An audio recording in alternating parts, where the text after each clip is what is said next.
Bismillah, Assalamualaikum warahmatullahi wabarakatuh. Innal hamdalillah nahmaduhu wa nasta'inuhu wa nastaghfiruh wa natubu ilaih wa na'udzu billahi min syururi anfusina wa min sayyiati a'malina. May yahdihillahu fahuwal muhtad wa may yudlil falan tajid lahu waliyyan mursyida. Asyhadu an la ilaha illallah wahdahu la syarika lah wa asyhadu anna Muhammadan abduhu wa rasuluh la nabiyya ba'dahu amma ba'du. Fa inna asdaqal kalami kalamullah wa khairul hadi hadi Muhammadin sallallahu alaihi wa ala alihi wasallam wa syarrul umuri muhdatsatuha wa kullu muhdatsatin bid'ah wa kullu bid'atin dhalalah wa kullu dhalalatin finnar amma ba'du. Pemirsa Rosyad TV yang dimuliakan Allah Subhanahu wa taala, alhamdulillah kita bersyukur kepada Allah Subhanahu wa taala yang mana di pagi hari ini kita diizinkan dan diperkenankan oleh Allah Subhanahu wa taala untuk dapat bersua kembali ya setelah kita sempat libur selama beberapa waktu ya, yaitu pertemuan kita terakhir di Ramadan ya. Dan sekarang kita diizinkan Allah Subhanahu wa taala bersua di bulan Dzulqa'dah. Insyaallah di kesempatan ini kita akan membahas sebuah kutayyib ya, sebuah mukhtasar atau ringkasan buku tentang pendidikan anak yang ditulis oleh Fadilatul Syekh Muhammad Said Ruslan hafizahullahu taala. Ya. Nah, Fadilatul Syekh Muhammad Said Ruslan hafizahullahu taala, ya, beliau adalah salah satu ya ulama yang berdomisili di Mesir. Ya. Itu tepatnya beliau dilahirkan dan dari semenjak kecil ya beliau berada di distrik Al-Manufiyah ya, yaitu di Mesir. Dan Syekh Muhammad Said Ruslan hafizahullah taala adalah salah satu ulama ahlu sunnah yang mana beliau dikenal dengan tulisan-tulisannya dan ceramah-ceramahnya. Dan menariknya adalah ya, Fadilatul Syekh beliau pernah mengenyam pendidikan S1 kedokteran ya, yaitu tepatnya di Universitas Al-Azhar Mesir. Lalu kemudian setelah itu beliau melanjutkan ya belajar bahasa Arab di Fakultas Adab ya di Rosa Islamiyah atau studi Islam. Dan kemudian beliau lanjutkan pendidikan tinggi beliau S2 dan S3-nya itu di bidang hadis. Jadi beliau mengambil magister atau master dan juga mengambil program doktoral di dalam bidang hadis. Dan ini tampak di dalam tesis dan disertasi beliau. Tesis beliau berjudul Dhawabitur Riwayah 'indal Muhadditsin. Yang dhawabit riwayat menurut para ulama ahli hadis. Dan beliau lulus dengan predikat cum laude atau istimewa. Lalu S3-nya beliau juga mengambil hadis dan lulus juga dengan predikat cum laude. Ya. Dan beliau juga mengambil bidang hadis juga. Syekh Muhammad Said Ruslan hafizahullah taala beliau memiliki ya karya-karya tulis baik itu makalah atau artikel dan juga buku-buku. Nah, di antara yang kita pelajari dan yang sudah kami terjemahkan ini adalah mukhtasar karena beliau memiliki buku Tarbiyatul Aulad ala Minhajin Nubuwah, itu ada ratusan halaman ya, kalau nggak salah ada 800 halaman kalau nggak salah. Dan kemudian diringkas menjadi mukhtasar Tarbiyatul Aulad ala Minhajin Nubuwah ya. dan itu hanya sekitar 50-an halaman atau 60 halaman. Alhamdulillah sudah kami terjemahkan. Bagi para pemirsa Rosyad TV yang dimuliakan Allah Subhanahu wa taala, ya, yang ingin mengunduh nanti bisa diunduh di websitenya Rosyad TV insyaallah. Baik. Pemirsa budiman yang dimuliakan Allah Subhanahu wa taala, kita langsung saja baca ya. Nanti mungkin bisa dibantu oleh teman-teman yang ada di Rosyad TV untuk menampilkan bukunya. Kita baca muqaddimah ya. Dan kita baca di pertemuan yang perdana ini, yaitu di bab yang pertama, yaitu al-atfalu hibatu minallahi azza wa jalla wa qurratu ainin lil abawaini. Yang namanya anak-anak adalah karunia dari Allah, pemberian dari Allah azza wa jalla, dan juga sekaligus penyejuk mata bagi kedua orang tuanya. Baik. Risalah yang kita bahas ini berjudul Tarbiyatul Aulad, ya, pendidikan anak-anak. Sebagaimana kita tahu, ya, kata tarbiyah ini datang dari beberapa bentuk kata di dalam bahasa Arabnya. Ada yang mengatakan dari kata, ya, robiya yarba. Ya, ada yang juga yang berpendapat dari kata roba yarbu. Ya. Dan juga ada yang berpendapat dari kata robba, yurabbi. Ya. Dan semua maknanya itu saling menguatkan. Makna yang pertama adalah nama. Nama artinya, ya, berkembang. Ya. Makna yang kedua, tarok-ro'ah, yaitu bertumbuh. Dan makna yang ketiga dari kata robba, nah ini maknanya lebih banyak lagi nih. Itu bisa bermakna aslaha, ya. Dia bisa bermakna aslaha, juga bisa bermakna qama alaihi, dan juga dia bisa bermakna tawalla amrahu, dan makna-makna yang lainnya. Dan semua makna ini saling menguatkan. Jadi bisa kita simpulkan namanya tarbiyah itu adalah aktivitas menumbuhkan, apa yang kita tumbuhkan? Fitrah, keimanan dan tauhid, serta kebaikan-kebaikan yang sudah Allah Subhanahu wa taala tanamkan di dalam hamba. Maka itu harus ditumbuhkan. Demikian pula kita harus menumbuhkan potensi-potensi kebaikan yang ada pada anak kita, termasuk bakatnya. Baru kemudian kita mengembangkannya. Ya, kita mengembangkan pengetahuannya, ilmunya, dengan cara kita menstimulasi sesuai dengan perkembangan usianya. Kemudian juga yang namanya tarbiyah, kita harus menjaga, memelihara, mengurusi, menafkahi, ya. Lalu kemudian juga memimpin, mengarahkan, membimbing, itu semua bagian dari tarbiyah. Adapun al-aulad jamak dari kata walad. Jamak dari kata walad. Dikatakan walad itu adalah maulud. Maulud adalah, ya, anak yang dilahirkan. Ya, anak yang dilahirkan. Makanya orang tua disebut dengan walid dan walidah. Atau, ya, kita seringkali membaca doa Rabbil firli wali walidayya. Ampuni aku dan ampuni kedua orang tuaku, ya. Juga di dalam surat Luqman dikatakan, ya, perintah untuk berbuat baik kepada kedua orang tua. Allah Subhanahu wa taala mengatakan apa? Wa wassaynal insana biwalidayhi. Ya, hamalathu ummuhu wahnan ala wahnin. Dan kami nasihatkan atau kami wasiatkan ya bagi manusia, atau kami perintahkan manusia untuk berbuat baik kepada kedua orang tuanya. Juga di dalam firman Allah Subhanahu wa taala, Allah juga menyebutkan wa qadha rabbuka alla ta'budu illa iyyahu wabil walidaini ihsana. Dan Allah telah memerintahkan, ya, dan Rabbmu Allah telah memerintahkan agar kalian tidak menyembah kecuali hanya kepada Allah semata dan berbuat baik kepada kedua orang tua. Karenanya di dalam Al-Quran seringkali orang tua disebut dengan al-walidai. Ya.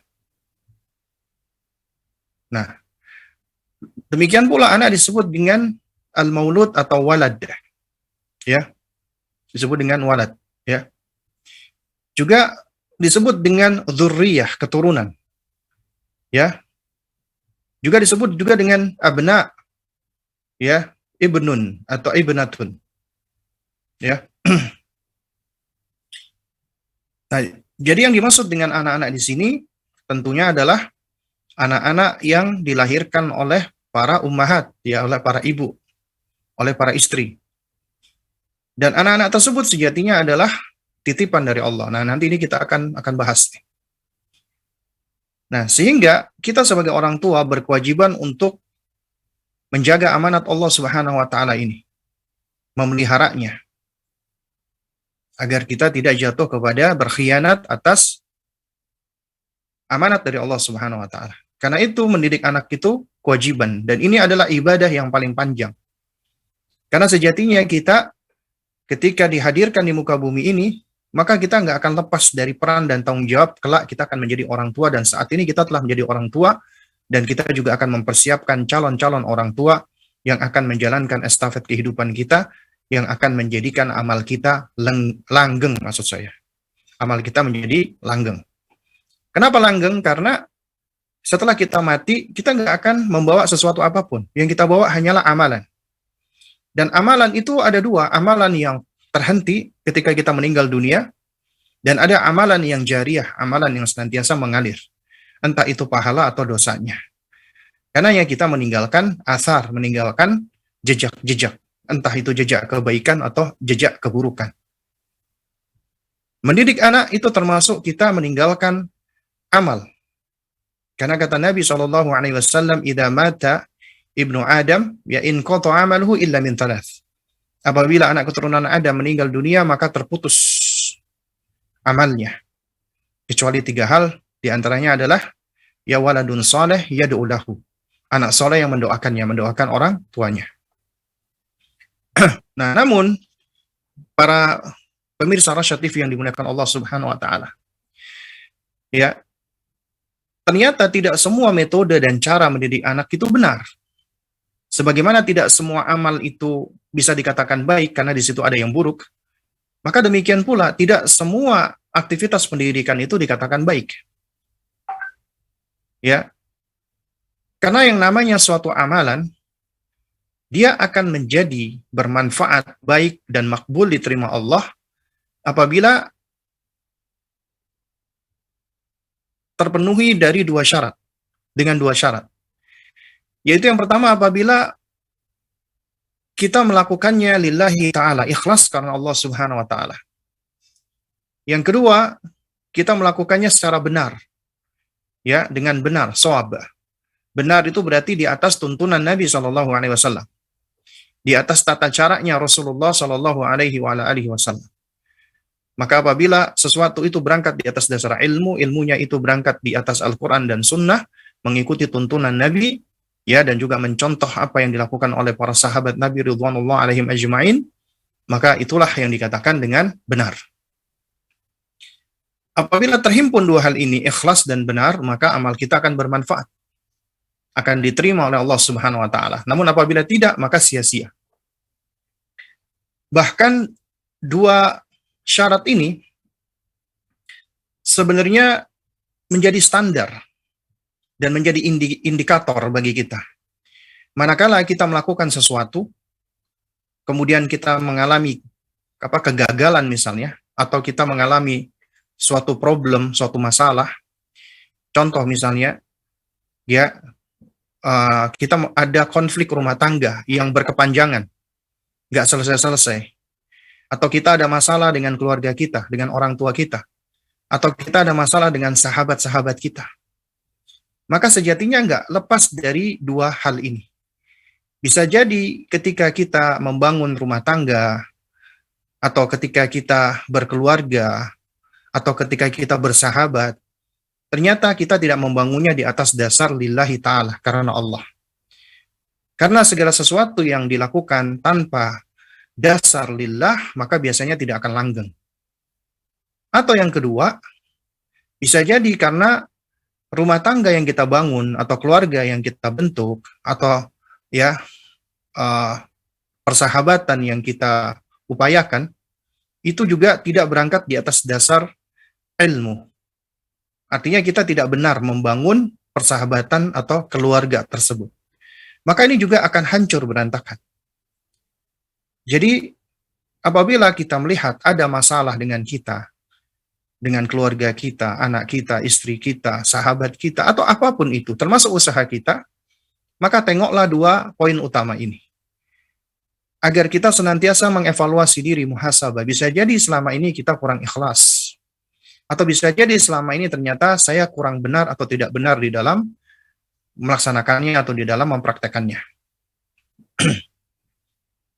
Juga demikian ketika kita dapati anak-anak kita yang mungkin saat ini sudah gede, udah dewasa, atau masih usia ABG misalnya, atau masih anak-anak, tapi repot. Ya, anak menjadi ujian yang berat buat kita, dan kita memang hidup diuji, apalagi dengan anak-anak.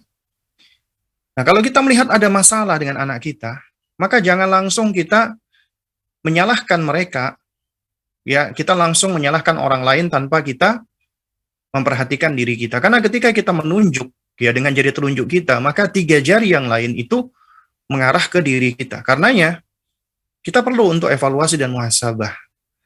Nah, di antara ya standar muhasabah kita lihat nih, hati kita ikhlas enggak? Amal kita udah benar enggak? Sehingga akan terwujud kebaikan zahir dan batin.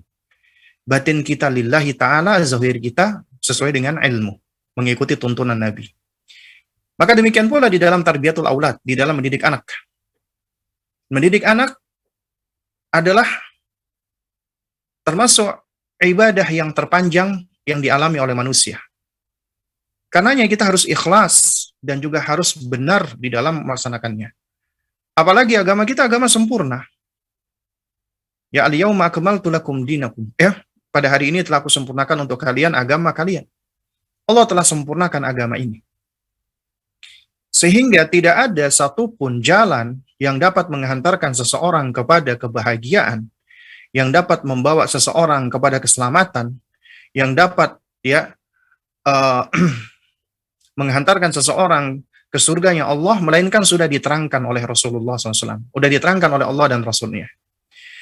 Demikian pula tidak ada jalan yang itu dapat membawa kepada kesengsaraan, kebinasaan, kehancuran, bahkan membawa kepada neraka, melainkan sudah diterangkan oleh Allah dan Rasulnya. Agama kita sudah sempurna. Tinggal bagaimana kita mencukupkan dengan apa yang ada dari kesempurnaan tersebut. Karena apabila kita mencari selain daripada itu, maka kita menuduh Al-Quran itu tidak sempurna. Sunnah Nabi juga demikian. Islam tidak sempurna, tidak paripurna. Sehingga kita mencari cara-cara yang lain. Padahal agama kita sudah lengkap. Ya, termasuk dalam hal pendidikan anak. Namun sebagaimana diterangkan oleh para ulama, di dalam pendidikan anak itu ada 2 aspek, ada 2 sisi. Pertama, sisi yang berkaitan dengan masalah prinsip, masalah-masalah kaidah, masalah-masalah pijakan mendasar. Maka agama kita tidak luput darinya. Semua sudah ada dan diterangkan di dalam Al-Quran dan Sunnah. Kemudian aspek yang kedua adalah aspek yang berkaitan dengan masalah ya praktikal, ya praktek dalam sehari-harinya. Maka ini fleksibel, ya. Dalam hal ini maka ini kembali kepada urf atau kembali kepada adah, kembali kepada kebiasaan, kembali kepada pengalaman, kembali kepada eksperimen. Artinya di dalam masalah-masalah bersifat praktek, kita boleh mengambil dari pengalaman orang lain atau dari riset atau ilmu orang lain. Boleh. Tapi selama itu tidak menyelisih kaidah. Selama itu tidak menyelisih prinsip. Makanya kita wajib untuk memahami prinsip-prinsip di dalam mendidik anak. Nah, insya Allah Ta'ala, kita akan mempelajari salah satu ya buku yang ringkas dan baik yang ditulis oleh Syekh Muhammad Said Ruslan hafizahullahu taala yang berjudul Tarbiyatul Aulad ala Minhajin Nubuwah, mendidik anak di atas minhajnya kenabian. Ya. Nah, ini berarti kita akan mempelajari bagaimana mendidik anak sesuai dengan metode atau tata cara kenabian. Karena kata minhaj itu artinya adalah thariqah, jalan, atau metode, atau cara, atau kurikulum. Ya, an-nubuwah berarti yang berangkat dari ya risalah dan nubuahnya baginda Nabi yang mulia alaihi wasallam. Yang berangkat dari tata cara yang ditunjukkan oleh Nabi. Baik itu ditunjukkan dengan lisannya, atau ditunjukkan dengan praktek amalannya, atau ditunjukkan dengan persetujuan Nabi. Atau diamnya Nabi atas sesuatu. Itu menunjukkan takrir atau persetujuan. Maka itulah nubuah.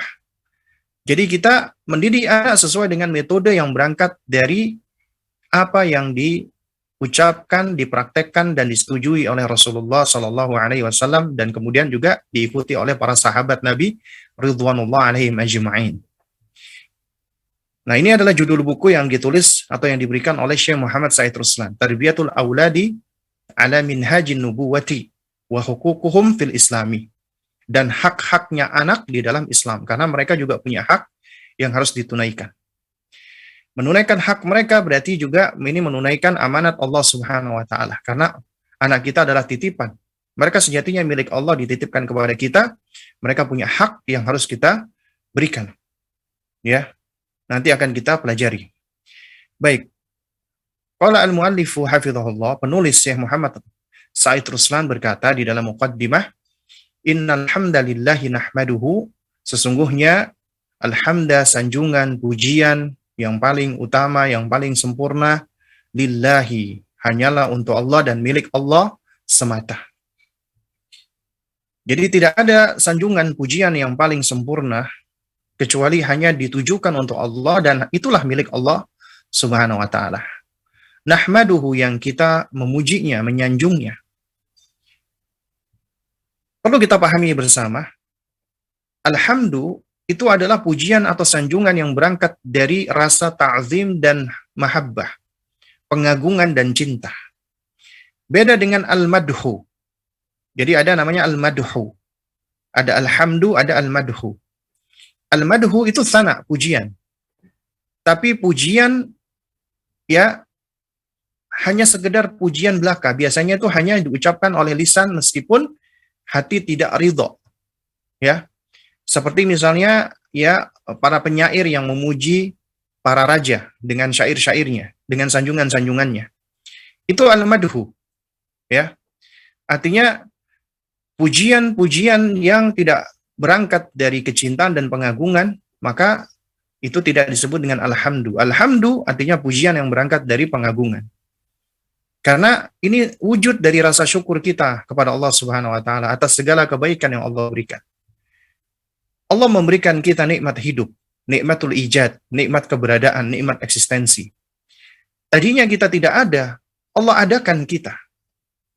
Allah jadikan kita ada, Allah jadikan kita eksis, Allah jadikan kita hadir. Kehadiran kita, Allah berikan kita hidup, itu nikmat.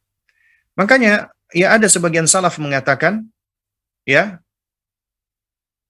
sekiranya Allah Subhanahu wa taala tidak memberikan nikmat yang lain kecuali hanya nikmat hidup saja, maka itu sudah cukup bagi kita untuk apa? Untuk senantiasa bersyukur dan beribadah kepada Allah Subhanahu wa taala. Seandainya Allah hanya memberikan nikmat hidup saja, nikmat ya ijad keberadaan, itu sudah cukup bagi kita untuk bersyukur seumur hidup kita. Karena Allah berikan kita kehidupan ini. Karunia dari Allah. Tapi ternyata Allah begitu baiknya. Allah tidak hanya memberikan kepada kita nikmat hidup, tapi juga Allah berikan kepada kita nikmatul imdad. Ya, nikmatul imdad artinya nikmat yang dapat mensupport kehidupan kita. Allah berikan kita tubuh. Allah berikan kita anggota tubuh. Allah berikan kita sarana untuk belajar. Allah berikan kita pendengaran, penglihatan, pemahaman. Sehingga akhirnya kita bisa menjadi makhluk yang mukarram, yang dimuliakan Allah, yang mumayyaz, yang terpilih, yang Allah Subhanahu wa taala jadikan kita sebagai khalifatu fil ard. Ya, sebagai pemakmur di muka bumi Allah Subhanahu wa taala. Allah Allah ciptakan semua yang ada di dunia ini untuk kemaslahatan manusia. Allah ciptakan pepohonan, Allah ciptakan hewan, lautan, daratan, bahkan matahari, semuanya itu untuk kemaslahatan manusia. Bahkan Allah utus malaikat dalam rangka untuk apa? Untuk ya mengawasi manusia, membantu manusia. Ya. Jadi begitu perhatiannya Allah Subhanahu wa taala. Dan termasuk nikmatul imdad adalah ketika Allah berikan kepada kita ketika kita masih bayi orang tua kita. Artinya keberadaan kita hadirnya karena orang tua kita. Tanpa orang tua kita nggak mungkin bisa hadir. Sehingga orang tua kita adalah karunia nikmat. Ini seringkali kita nggak pahami. Karena dengan adanya orang tua kita, ya itu menjadi sebab Allah menjaga kita. Kita belajar artinya kasih sayang Allah melalui orang tua kita. Karena Allah sudah tanamkan ya secara fitrawi kasih sayang kepada orang tua. Jadi orang tua adalah nikmat karunia bagi anak-anaknya. Sebagaimana anak juga karunia atau nikmat bagi orang tua. Ya, karena anak akan menjadi buah hati, belahan jiwa anak, belahan jiwa orang tua. Meskipun seorang ibu ya, dia merasakan payah dan berat ketika mengandung anaknya 9 bulan, semakin lama semakin berat, dia semakin susah. Tapi ibu itu tegar, tenang, dan bahagia. Karena dia sedang mengandung buah hatinya. Dia sedang mengandung belahan jiwanya. Dia sedang mengandung yang akan menjadi penyejuk matanya. Dia sedang mengandung perhiasan hidupnya. Sehingga dia bahagia meskipun dia harus mengalami kesulitan-kesulitan, kesukaran-kesukaran, dan hal-hal yang begitu beratnya. Tapi ibu tetap bahagia, subhanallah. Ya. Artinya anak dan orang tua itu adalah sama-sama karunia dari Allah. Makanya Allah perintahkan orang tua untuk mendidik anak-anaknya sebagai bentuk ya pengejawantahan ya amanat Allah Subhanahu wa taala. Dan anak juga diperintahkan Allah untuk berbakti pada orang tuanya. Bahkan perintah berbakti datang setelah perintah tauhid. Perintah tauhid adalah tentunya haknya Allah. Allah tidak ingin melupakan haknya orang tua. Kenapa? Karena keberadaan orang tua lah sebab kita hadir di muka bumi. Allah yang menciptakan dan Allah yang menjadikan orang tua sebagai sebab kehadiran kita. Karenanya orang tua punya peran dan andil atas nikmat kehidupan kita ini. Dan kemudian nikmat yang paling besar, nikmat yang ketiga adalah nikmatul huda, nikmatul hidayah. Nikmat petunjuk. Ini nikmat yang paling besar, tidak ada nikmat yang lebih besar daripada ini. Jadi secara umum Allah berikan kita 3 nikmat. Yaitu nikmatul ijad, nikmatul imdad, dan nikmatul huda, nikmatul hidayah. Nikmat keberadaan, kemudian nikmat-nikmat yang berupa potensi-potensi, dan juga nikmat yang berupa hidayah, petunjuk dari Allah. Ini semua adalah hal-hal yang harus kita syukuri. Karena sejatinya, selama kita menghirup napas, kita nggak lepas dari karunia Allah. Makanya kita harus banyak senantiasa bertahmid kepada Allah. Ya. Innal hamdalillah. Jadi segala sanjungan dan pujian yang sempurna hanyalah untuk Allah dan milik Allah. Nahmaduhu. Kita semua memuji dan menyanjungnya dengan kecintaan dan kasih sayang. Wa nasta'inuhu, dan kita memohon pertolongan kepadanya. Ini adalah perkara yang seringkali dilupakan manusia. Inilah perkara yang seringkali membuat manusia itu tertipu dengan diri mereka sendiri. Maghrur, tertipu dengan diri. Karena betapa banyak manusia menganggap bahwa segala sesuatu yang dia lakukan itu lantaran dirinya. Dia menganggap dirinya adalah sosok yang hebat. Adalah sosok yang luar biasa. Padahal kita lemah, fakir, dhaif. Apa yang kita lakukan itu tidak lepas dari pertolongan Allah Subhanahu wa taala. Artinya kita senantiasa butuh pertolongan Allah. Inilah konsekuensi daripada sifat hamba yang lemah, yang fakir, selalu membutuhkan Allah As-Samad, yang Allah zat di mana semua makhluk bergantung kepadanya. Dan Allah tidak membutuhkan makhluknya, tapi kita yang butuh dengan Allah Subhanahu wa ta'ala. Karenanya kita butuh minta tolong kepada Allah Subhanahu wa ta'ala atas semua apa yang kita kerjakan, kita lakukan. Ya. Maka kita butuh meminta pertolongan kepada Allah Subhanahu wa ta'ala. Karena apabila tanpa pertolongan dan tanpa daya kekuatan dari Allah, kita nggak akan mampu, nggak akan bisa. Inilah makna dari hauqalah. La haula wa la quwata illa billah. Tidak ada daya, tidak ada kekuatan kecuali dengan pertolongan Allah. Sehingga kita senantiasa butuh untuk beristi'anah. Iyyaka na'budu wa iyyaka nasta'in. Hanya kepadamu ya Allah kami beribadah dan hanya kepadamu ya Allah kami memohon pertolongan. Ibadah haknya Allah. Isti'anah itu bagian dari haknya hamba. Seakan-akan siapa yang menunaikan haknya Allah, senantiasa beribadah kepada Allah, mentauhidkan Allah Azza wa Jalla dan menjadikan Allah sebagai satu-satunya ya obsesinya dan tujuan di kehidupannya dia, maka Allah akan berikan pertolongan. Tapi kita tetap harus minta tolong kepada Allah. Allah akan berikan kita ma'unah. Makanya kita perlu untuk beristi'anah, wa nasta'inuhu, kita meminta tolong hanya kepada Allah, tidak kepada selainnya. Wa nastaghfiruhu, dan kita memohon maghfirah, ampunan dari Allah. Karena kembali lagi ke sifat hamba. Kita hamba yang fakir, hamba yang lemah. Allah berikan kita berbagai macam nikmat dan karunia. Sehingga kita pun memuji Allah, bertahmid kepada Allah. Dan juga demikian, untuk bisa bersyukur kepada Allah, kita butuh pertolongan Allah. Agar Allah memberikan kita taufik, agar kita senantiasa ditolong Allah untuk selalu beribadah dan bersyukur. Sebagaimana doa yang diajarkan oleh Rasulullah SAW kepada Mu'adz bin Jabal, yang dianjurkan untuk dibaca setiap kali selepas salat. Allahumma a'inni ala dzikrika wa syukrika wa husni ibadatik. Ya Allah, a'inni, tolonglah aku ya Allah. Bantulah aku ya Allah. Kita butuh pertolongan Allah. Tolonglah aku ya Allah, bantulah aku ala dzikrika, agar aku selalu bisa berzikir mengingat Engkau ya Allah. Karena untuk mengingat Allah kita butuh pertolongan Allah. Wa syukrika, dan untuk bersyukur kepada Engkau ya Allah.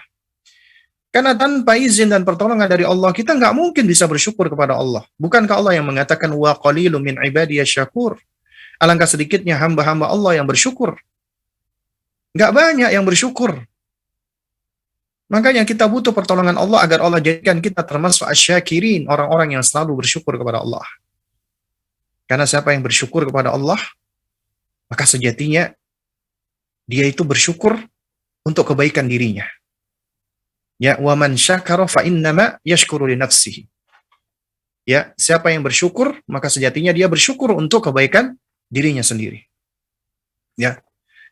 Dan kemudian juga kita nggak lepas dari dosa, alpa, lupa, keliru. Itulah tabiat kita manusia. Nabi SAW mengatakan, kullu bani Adam khata'. Setiap anak keturunan Adam itu khata', artinya khata' itu bolak-balik melakukan kesalahan. Tidak sekali, tidak dua kali. Tapi berulang-ulang kali. Tapi apa kata Nabi SAW? Wa khairul khata'ina tawwabun. Dan sebaik-baik ya mereka yang bolak-balik melakukan kesalahan, selalu kembali bertaubat kepada Allah.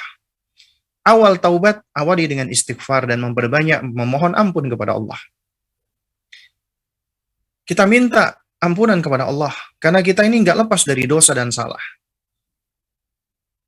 Bahkan ketika kita selepas sholat, ya, Assalamualaikum warahmatullahi, Assalamualaikum warahmatullahi, Nabi tidak mengajarkan kita untuk bertahmid. Alhamdulillah, ini kan kita habis melakukan ibadah, habis menghadap Allah, seharusnya kita bersyukur. Tapi apa yang diajarkan oleh Nabi? Astagfirullah, astagfirullah, astagfirullah. Istighfar. Kenapa? Untuk menutupi ya adanya celah atau lubang ketika kita sholat tadi. Karena nggak mungkin ketika kita sholat kita bisa khusyuk 100% sempurna. Nggak mungkin. Pasti ada kita lalainya dan lupanya. Ketika kita sedang menghadap Allah, kita pasti akan ada lalainya. Apa yang dapat menutupinya? Istighfar. Astagfirullah, astagfirullah, astagfirullah. Ya. Jadi beristighfar kepada Allah. Wa na'udzu billahi min syururi anfusina, dan kita beristi'adzah, memohon pertolongan kepada Allah karena Allah yang bisa memberikan pertolongan kepada kita. Tapi menariknya, kita memohon pertolongan kepada Allah dari apa? Dari kejelekan jiwa-jiwa kita. Karena ternyata ya di dalam jiwa kita itu sebagaimana Allah katakan fa'alhamaha fujuraha wa taqwaha. Allah ilhamkan di dalam jiwa itu ada kefajiran dan ada ketakwaan. Di dalam diri kita itu ada kebaikan dan ada keburukan, potensi berbuat buruk. Yaitu diantaranya hawa nafsu.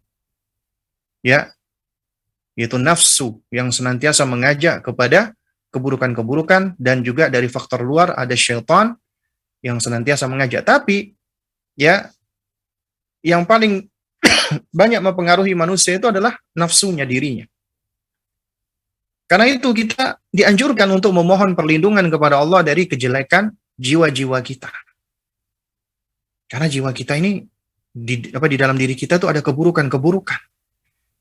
Sehingga kita memohon pertolongan kepada Allah dari keburukan jiwa-jiwa kita. Wa min sayyiati a'malina, dan dari kejelekan amal-amal kita. Karena amal kita nggak semua baik, ada yang jelek, ada yang buruk. Sehingga kita juga butuh pertolongan kepada Allah agar Allah menjaga kita, melindungi kita dari amal-amal yang buruk, dari amal-amal yang jelek. Karena amal itulah nanti yang akan kita bawa ketika kita sudah berkalang tanah. May yahdihillah fala mudhillalah. Siapa yang Allah berikan petunjuk, nggak ada satupun yang sanggup menyesatkannya. Apabila Allah telah berikan hidayah, maka nggak akan ada yang bisa menyesatkannya. Demikian pula wa may yudlil fala hadiyalah. Siapa yang Allah leluasakan di dalam kesesatan, maka nggak ada yang bisa memberikan dia petunjuk meskipun dia dakwai 1000 tahun, 1.000.000 tahun. Tapi Allah ya meleluasakan dia di dalam kesesatan, nggak akan bisa diberikan petunjuk. Karena Allah lah yang memberikan petunjuk. Allah al-hadi wal mudhil. Allah adalah sang pemberi hidayah, dan juga Allah yang meleluasakan hamba ke dalam kesesatan. Ya. Karena itu makanya kita senantiasa meminta hidayah kepada Allah minimal 17 kali dalam sehari. Ihdinas siratal mustaqim. Ya Allah, berikanlah kami hidayah, tunjukilah kami ya Allah hidayah, petunjuk ya ke jalan yang lurus. Ke jalan yang tidak berkelok-kelok dan tidak bengkok.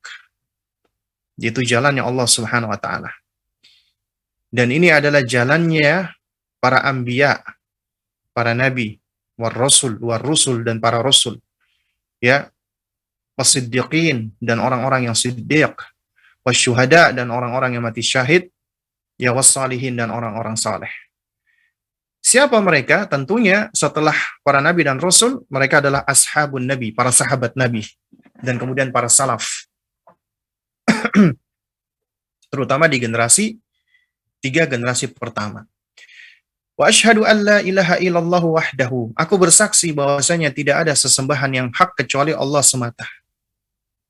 Kita perlu untuk mengulang-ulang kesaksian kita, untuk menguatkan tentang tauhid kita. Ya, untuk senantiasa kita menghadirkan di dalam benak kita tentang haknya Allah, yaitu nggak boleh kita menjadikan sesembahan apapun itu kecuali hanya Allah semata. Artinya nggak boleh nggak boleh ada ya, baik itu kita puja, kita sembah, kita berdoa kepadanya, kita takut, kita khawatir, kita berharap, kita bertawakal ya, kecuali hanya kepada Allah Subhanahu wa taala semata. Ya. Karena Allah lah satu-satunya sesembahan yang hak. Selain Allah batil. La syarikalah, tidak ada sekutu baginya. Nggak ada sesuatu yang sepadan baginya. Nggak ada sesuatu yang sama dengannya. Wa asyhadu anna Muhammadan abduhu wa rasuluhu sallallahu alaihi wasallam. Dan aku juga bersaksi bahwasanya Muhammad bin Abdullah bin Abdul Muttalib itu adalah abduhu, hambanya Allah. Sebagaimana Allah perintahkan kepada Nabi SAW, kul Katakanlah wahai, wahai Muhammad, ya, apa ana basyarum mislukum. Aku adalah manusia sama seperti kalian. Ya, tapi yuha ilayya. Tapi diberikan apa? Wahyu. Jadi beliau manusia. Apa? Jadi beliau manusia biasa, ya.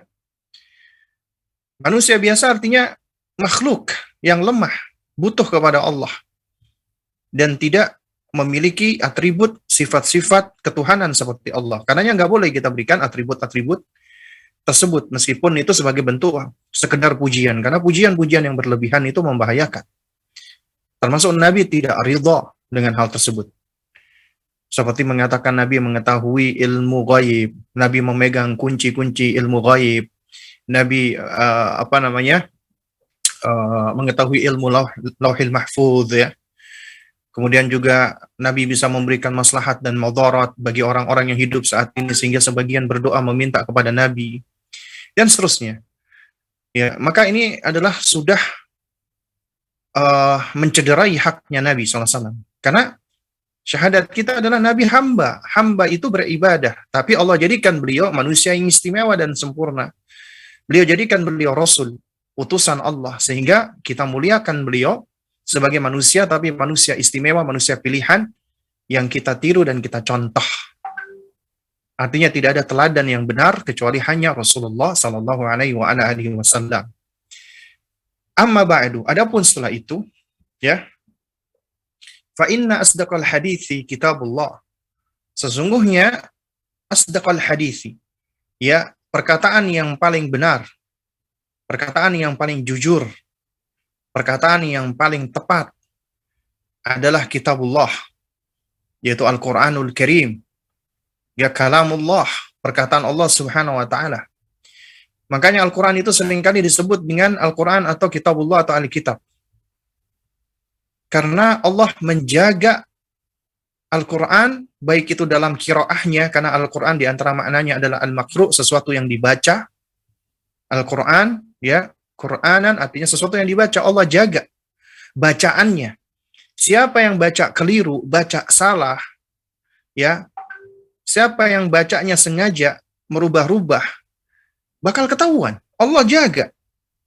Ya, bahkan siapa yang bacanya salah panjang pendeknya, makhrajnya, ketahuan. Allah jaga bacaannya, Al-Quran. 14 abad yang lalu sampai sekarang, Al-Quran sama. Cuman beda dialeknya saja. Ya. Dan juga Allah jaga kitabahnya, penulisannya di dalam mushaf-mushaf. Ya, karena kitab artinya al-maktub, yang tertulis. Jadi Allah jaga huruf-hurufnya. Ya. Apabila ada yang mentahrif, merubah-rubahnya, ketahuan. Sehingga Al-Quranul Karim sebagai kitabullah itu terjaga. Bacaannya dan tulisannya terjaga. Dan ini menunjukkan bahwasanya kita manusia diberikan oleh Allah Subhanahu wa Ta'ala, ya, indera belajar yang istimewa. Pertama, pendengaran, as-sam'u. Makanya Nabi SAW itu menerima Al-Quran, ya, diantaranya dengan pendengaran beliau. Meskipun Jibril alaihissalam mengatakan, Iqra, bacalah wahai Muhammad. Nabi mengatakan, ya, ana lastu biqari'in, aku orang yang nggak bisa baca. Tapi oleh Jibril ditalqin. Ini metode sebenarnya. Cara yang mengandung faidah pendidikan. Ingin ngajarin anak kita, ketika mereka masih belum bisa baca, ditalqin, ditasmi' dan ditalqin. Kalimat-kalimat thayyibah, termasuk Al-Quran. Baru kemudian setelah itu diajak mereka untuk belajar membaca. Iqra, bacalah. Ya. Karena Allah berikan kita penglihatan. Kita bisa memahami sesuatu dengan pendengaran kita dan penglihatan kita. Apa yang kita dengar dan apa yang kita lihat itu bisa membentuk pemahaman. Tapi luar biasa, ya. Allahu Akbar. Manusia itu akan lebih bisa memahami apabila terkombinasi dengan apa yang dia dengar dengan apa yang dia lihat. Secara visual dan juga secara auditorial, ketika berkombinasi itu akan semakin membentuk pemahaman, al-fahmu. Karena Allah berikan kepada kita juga yang namanya al-afida, al-fuad. Kata Al-Hafidz Ibnu Katsir, yaitu al-aqlu, itu adalah akal. Ya, al-uqul, akal. Ya, allati yumayyizu biha bainal asya. Yang mana akal itu fungsinya untuk memilah-milah segala sesuatu. Nafi'iha wa dhariha, mana yang bermanfaat, mana yang bermadarat, ya, atau khairiha wa syarriha, mana yang baik dan mana yang buruk. Itu semua sudah diberikan oleh Allah potensi dan alat atau instrumennya kepada kita manusia. Makanya Allah turunkan Al-Quran agar kita baca, agar kita dengar, dan kita bisa merenung makna yang ada di dalam Al-Quran. Kita berkontemplasi, kita mengambil faidah dan kita mempraktekkan apa yang ada di dalamnya dan kita benarkan semua apa yang dikhabarkan. Sehingga Al-Quran menjadi bimbingan kita. Sehingga Al-Quran itu senantiasa, ya, kita sebagai manusia berupaya untuk bisa merefleksikannya di dalam kehidupan kita. Bukan hanya sekedar bacaannya, tapi bagaimana Al-Quran itu bisa mempengaruhi jiwa kita dan akhlak kita, apalagi akidah kita. Karena Al-Quran itu adalah asdaqul hadis, perkataan yang paling benar. Tidak ada yang paling benar dari perkataan kecuali Kitabullah, Al-Quranul Karim. Karena nggak mungkin Al-Quran itu mengandung kebohongan, kedustaan. Nggak mungkin. Wa khairul hadi hadi Muhammadin sallallahu alaihi wasallam. Dan sebaik-baik petunjuk, bimbingan adalah petunjuk atau bimbingan Nabi yang mulia alaihi wasallam. Karena petunjuk beliau mengandung al-haq, kebenaran. Petunjuk beliau ya akan mengantarkan kepada kemaslahatan, kebaikan, kesejahteraan, kebahagiaan, keselamatan, dan kepada surganya Allah, menghantarkan kepada ridhonya Allah, rahmatnya Allah. Adapun berpaling dari petunjuknya Nabi, maka dia sungguh telah menuju kepada kesesatan dan kebinasaan. Karena itu tidak ada petunjuk yang paling baik, ya, melebihi daripada petunjuknya Nabi yang mulia alaihi wasallam. Wa syarrul umuri muhdatsatuha. Sementara seburuk-buruk suatu urusan, sejelek-jelek suatu perkara adalah perkara yang muhdats, yang diada-adakan, yang dibuat-buat, yang dikarang-karang di dalam perkara ibadah. Sebagaimana Ibunda Aisyah radhiyallahu taala anha, beliau mengabarkan bahwasanya suami beliau yang beliau sayangi, Nabi yang mulia alaihi wasallam, mengatakan, man ahdatsa fi amrina hadza ma laisa minhu fahuwa raddun. Siapa yang berbuat muhdats, mengada-adakan suatu perkara dalam ibadah tentunya, yang tidak ada tuntunannya, tidak ada keterangannya, tidak ada, ya, dalilnya dari Nabi yang mulia alaihi wasallam, fahuwa raddun, maka itu tertolak. Bukan hanya tertolak, bahkan juga bisa berdosa. Dan dosanya lebih parah daripada maksiat secara umum. Ya. Makanya dikatakan seburuk-buruk suatu urusan adalah urusan yang dibuat-buat, dikarang-karang di dalam agama. Ya, wa kullu muhdatsatin bid'atun. Dan setiap perkara yang muhdats, kreativitas di dalam masalah ibadah, itu adalah bid'ah. Ya, bid'ah artinya ya inovasi-inovasi yang dibuat yang menyerupai syariat. Ya, dalam rangka untuk bertaqarrub, beribadah kepada Allah. Maka itulah bid'ah. Dan kata Nabi, wa kullu bid'atin dhalalatun. Dan setiap bid'ah itu sesat. Ya, semua dan setiap bid'ah itu sesat. Kalau dikatakan kata kulla di sini, ya, itu tidak istighraq, mencakup segala sesuatunya. Artinya di sini adalah ya bid'ah sayyi'ah. Karena menurut mereka ada bid'ah hasanah, ada bid'ah yang baik. Ya. Jadi ada bid'ah yang hasanah. Di sini maksudnya bid'ah sayyi'ah, itu sesat. Maka kita jawab, ya. Jawaban kita adalah ya, sebagaimana Nabi mengatakan wa kullu bid'atin dhalalah, setiap bid'ah itu sesat, maka kita nggak boleh mengecualikan sesuatu apabila di situ memang ada dalil atau petunjuk yang kuat. Ya, yang mengatakan di situ ada bid'ah hasanah. Karena konsekuensinya apabila dikatakan ada bid'ah hasanah, Nabi mengatakan wa kullu dhalalatin finnar, dan setiap kesesatan itu di neraka. Seakan-akan dikatakan, ya, kalau setiap bid'ah itu tidak dikatakan sesat, maka seakan-akan dikatakan tidak semua kesesatan itu masuk neraka. Berarti ada sesat yang baik, seakan-akan seperti itu. Ya, kalau kita melihat kaidahnya. Nah, padahal Imam Malik, ya Imam Darul Hijrah rahimahullah, beliau mengatakan apa? Man ibtada'a fil Islami bid'atan yaraha hasanah faqad za'ama anna Nabiy sallallahu alaihi wasallam khana risalah. Apa yang berbuat bid'ah, mengada-adakan sesuatu di dalam agama, ya, yaitu perbuatan bid'ah, yaraha hasanah, dia menganggap bid'ahnya itu baik, hasanah, bid'ah hasanah. Dia menganggap ya amal yang dia buat dalam hal bid'ah tadi, di dalam agama, di dalam ibadah, dia katakan ini hasanah, ini baik. Maka apa kata Imam Malik? Faqad za'ama anna Nabiy sallallahu alaihi wasallam khana risalah. Maka sungguh dia telah menuduh Nabi sallallahu alaihi wasallam itu mengkhianati risalah. Kenapa? Lianna Allah Ta'ala yaqul, karena Allah berfirman, Al-yawma akmaltu lakum dinakum. Pada hari ini telah aku sempurnakan untuk kalian agama kalian. Maka kata Imam Malik, fama lam yakunu dinan ya yauma idzin fala yakunu ya apa namanya?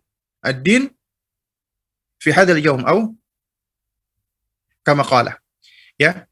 Jadi apabila di hari itu ayat ini turun, ya, sesuatu itu tidak termasuk bagian dari agama, maka demikian pula, ya, al-yaum di hari ini juga tidak termasuk bagian dari agama. Artinya agama sudah sempurna. Ketika Allah mengatakan al-yauma akmaltu lakum ya dinakum, pada hari ini aku telah sempurnakan untuk kalian agama kalian, artinya agama kita udah Allah sempurnakan. Sehingga semuanya sudah lengkap, komplit, nggak perlu ada amandemen, nggak perlu ada apa namanya modifikasi, pengurangan, penambahan. Siapa kita ingin mengubah-ubah, memodifikasi atau mengamandemen kitabullah, kalamullah, seakan-akan kita menempatkan diri kita sepadan dengan Allah pencipta kita, padahal kita ini makhluk yang hina, yang rendah, yang lemah, yang fakir, ya, dan tidak layak kita menempatkan diri kita seperti itu. Makanya Imam Malik ketika mengatakan orang yang menganggap ada bid'ah hasanah, dia itu ya seperti menuduh Rasulullah berkhianat. Kenapa demikian? Karena umumnya begini. Coba kita lihat nih, orang berbuat bid'ah. Contoh misalnya. Contoh misalnya adalah ya, bid'ah ada dua macam ya. Bid'ah hakikiyah dan bid'ah idhofiyah. Nah, bid'ah hakikiyah itu ya bid'ah secara asalnya, ya secara hakiki itu bid'ah, karena tidak ada satupun dalil yang menunjukkan akan perbuatan tersebut dari Nabi SAW. Nggak ada dalilnya belas sama sekali yang menunjukkan atas perbuatan tersebut. Ya. Adapun bid'ah idhofiyah itu adalah bid'ah sisipan, artinya di satu sisi memang ada dalilnya, tapi di sisi lain itu nggak ada tuntunannya. Contoh misalnya, kita diperintahkan oleh Allah Subhanahu wa taala untuk membaca Al-Qur'anul Karim. Ya. Faqra'u ma tayassara min. Maka bacalah Al-Qur'an itu apa yang mudah bagimu. Artinya kita diperintahkan baca apa saja, surat apa saja. Bebas, kapan saja, anytime, bebas, di mana saja bebas. Ini berarti perintah secara umum mutlak. Artinya kita mau baca surat Yasin, surat Al-Fatihah, surat apapun, kapan saja, di mana saja, itu boleh. Sesuai dengan keinginan ataupun kebutuhan kita. Tapi ketika ada orang mengkhususkan apa yang tidak dikhususkan oleh Nabi, misal, ya, orang menentukan setiap jam 3 sore aku membaca surat Al-Fatihah sebanyak 33 kali. Membaca Al-Fatihah itu tidak bid'ah.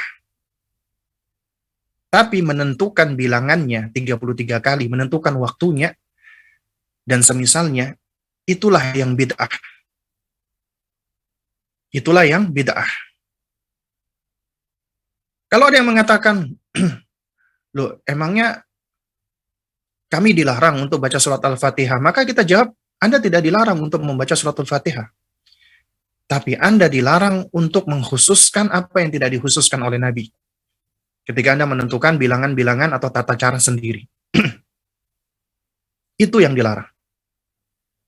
Loh, apakah kita akan diazab hanya gara-gara kita ini membaca Al-Fatihah? Anda tidak diazab, bahkan Anda mendapatkan pahala.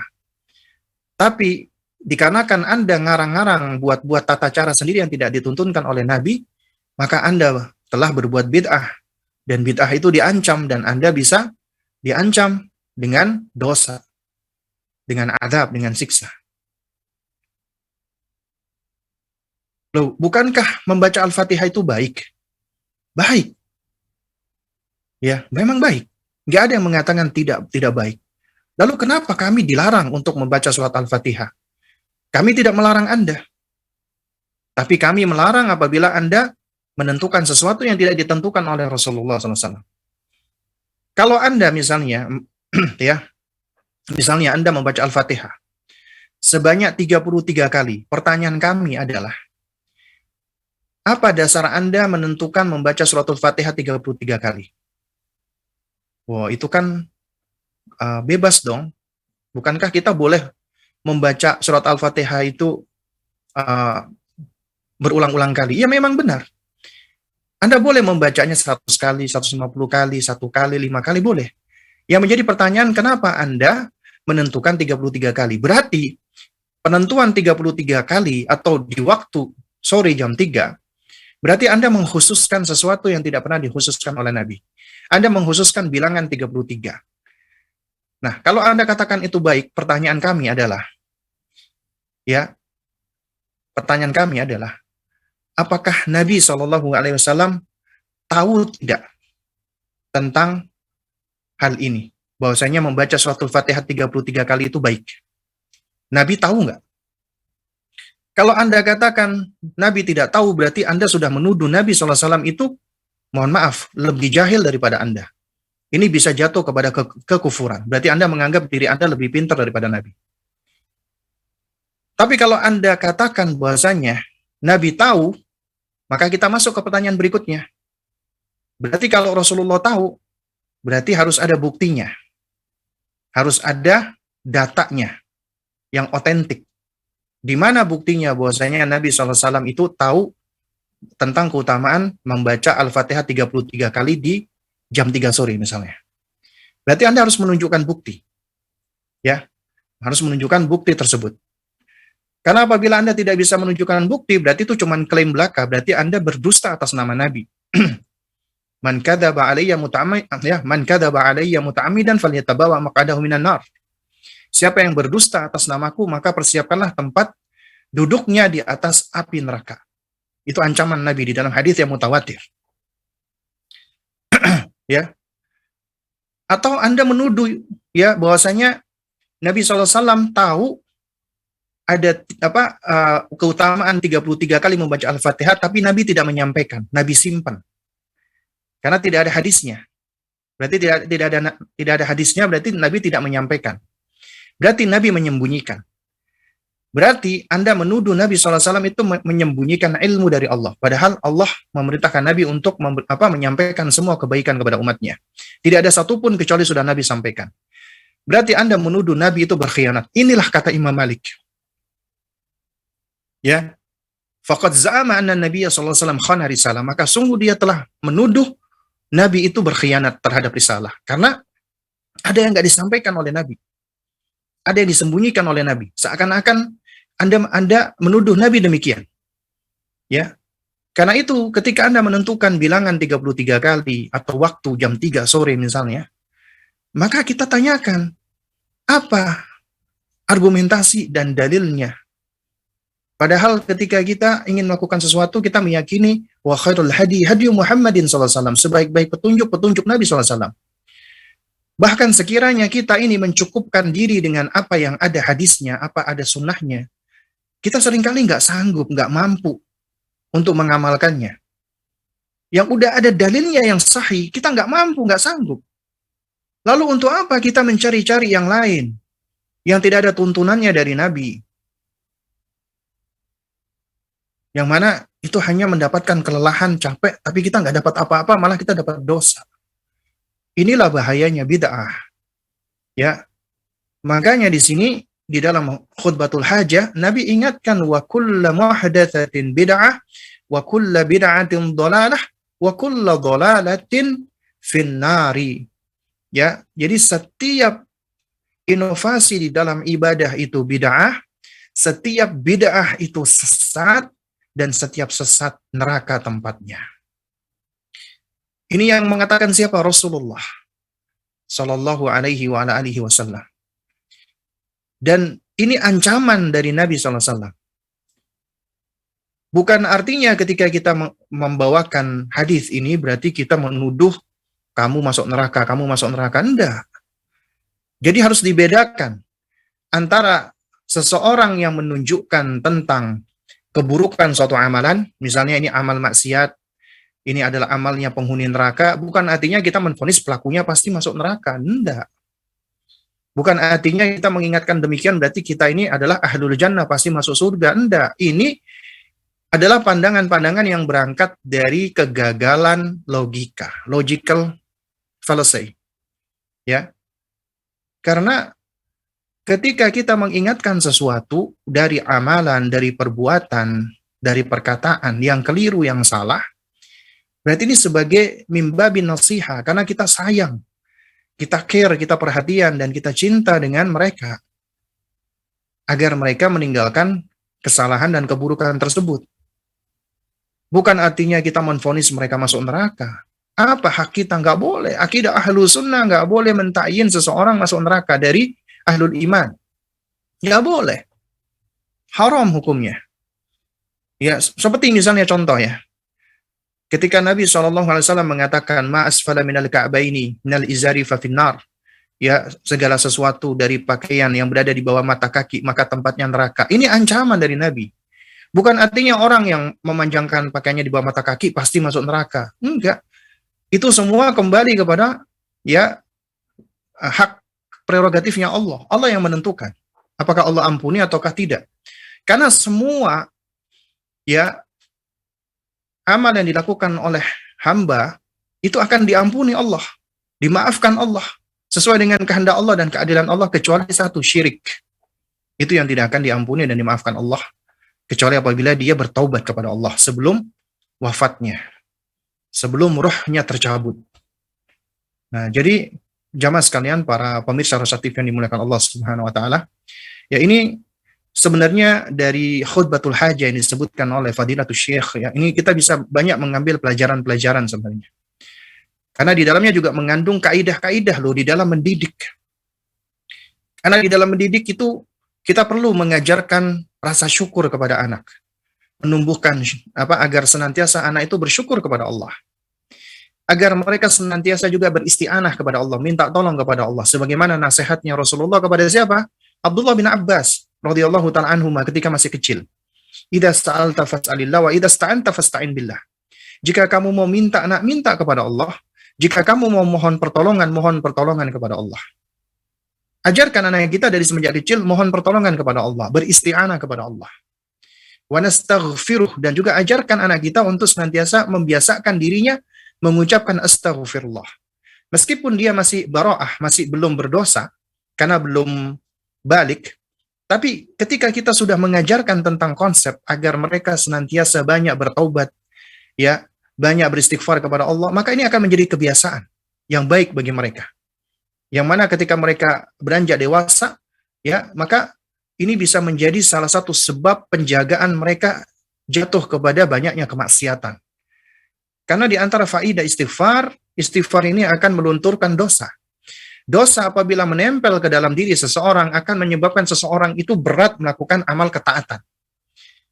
Dan ketika dia beristighfar, noda ini, kotoran ini akan lepas. Sehingga ini akan memudahkan dia untuk melaksanakan amal ketaatan. Karena itu orang yang futur seringkali karena apa? Karena banyaknya dosa. Obatnya banyak istighfar kepada Allah. Ya. Dan juga berta'awudz kepada Allah, mengajarkan mereka untuk senantiasa memohon pertolongan, perlindungan kepada Allah, karena Allah yang bisa melindungi. Ini membangun syaja'ah, keberanian pada anak. Ya.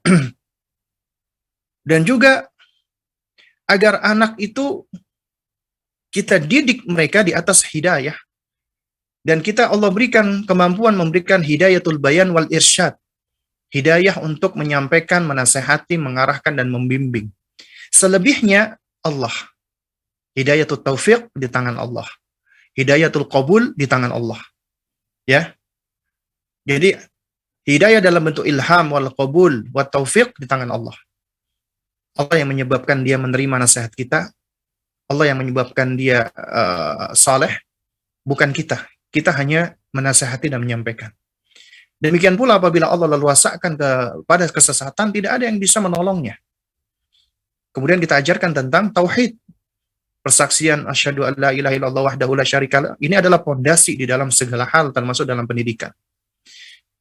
Kemudian juga kita ajarkan kepada mereka tentang kitabullah, kalamullah adalah sebenar-benar perkataan. Kalamullah, Al-Quranul Karim adalah perkataan Allah, kalamullah. Artinya Allah maha berbicara. Sesuai dengan kesempurnaannya. Berbeda dengan makhluknya. Nggak sama dengan makhluknya. Tapi Allah berbicara sesuai dengan hakikatnya.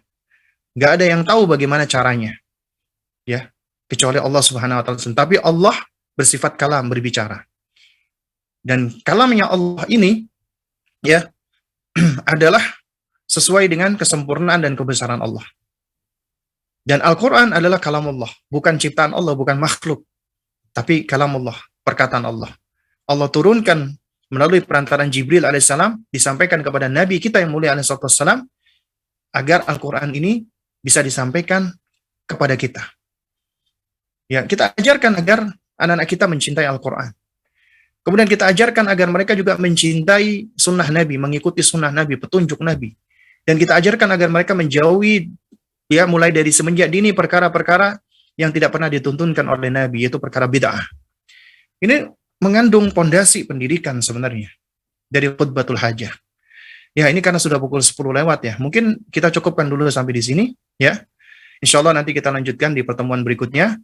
Kita akan membahas ya bahwasanya al-atfalu hibatu minallahi azza wa jalla wa qurratu ainin lil abawaini. Anak adalah pemberian atau hibah, karunia dari Allah, dan juga sebagai qurratu ain, penyejuk mata bagi kedua orang tuanya. Insyaallah kita bahas di pertemuan berikutnya. Baik, para pemirsa Rosa TV yang dimuliakan Allah Subhanahu wa taala, mungkin ini dulu yang dapat kami sampaikan, dan sepertinya belum ada pertanyaan yang masuk ya. Dan ini sudah lewat dari waktu, ya kami mohon maaf atas hal-hal yang sekiranya salah ataupun keliru, mohon jangan dimasukkan ke dalam hati, karena yang batil datangnya dari diri saya pribadi, yang hak tentunya datangnya dari Allah Azza wa Jalla. Kita tutup dengan kafaratul majlis. Subhanakallahumma wa bihamdik, asyhadu an la ilaha illa anta, astaghfiruka wa atubu ilaik. Ya akhirul kalam, wassalamualaikum warahmatullahi wabarakatuh.